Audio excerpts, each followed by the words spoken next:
Hello friends. So won't and can't negative future be forms sentence நம்ம already பார்த்திருக்கோம் and question எப்படி frame பண்ணலாம் அப்படினு சொன்னா first sentence structure பாருங்க.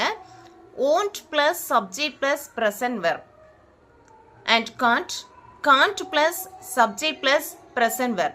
Okay, so இப்போ example, when he come to the class, what's the meaning? அவன் கிளாஸுக்கு வர மாட்டானா. ஸோ சேம் காண்ட் அப்ளை பண்ணுங்க. Can't he come to the class, அவனால் கிளாஸுக்கு வர முடியாதா. Won't she fill the water, அவள் வாட்டர் ஃபில் பண்ண மாட்டாளா. காண்ட் அப்ளை பண்ணுங்க. Can't she fill the water, அவளால் வாட்டர் ஃபில் பண்ண முடியாதா. And next sentence is won't you eat chilli, நீ சில்லி சாப்பிட மாட்டியா.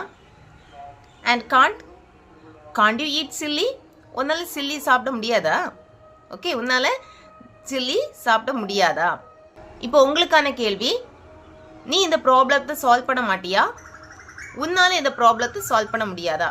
ஓகே ஃப்ரெண்ட்ஸ், உங்களுடைய ஆன்சரை மறக்காமல் கமெண்ட் பாக்ஸில் பதிவு பண்ணுங்கள். தேங்க்யூ.